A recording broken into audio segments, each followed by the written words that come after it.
احتلال العراق بشهر في عام 2003، إذ سمح لشاهين باستيراد ما يقارب 8 ملايين برميل نفط من العراق المحاصر خارج إطار اتفاق النفط مقابل. تم التصويت صباح اليوم خلال جلسة عامة بمجلس نواب الشعب على تشكيل لجنة تحقيق برلمانية للتحقيق في ثبوت تورط التونسيين فيما يعرف بوثائق بنما.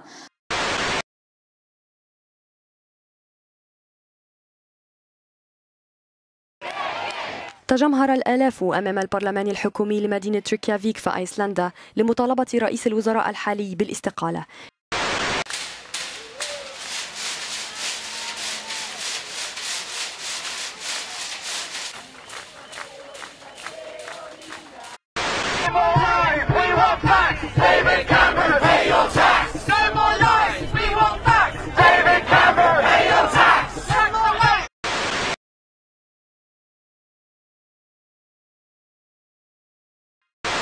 التعليق ديالك على الوثائق ديال بنما؟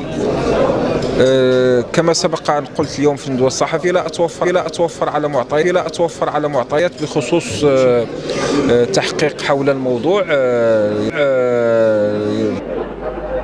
ايه يا كرومب ايوه فندم.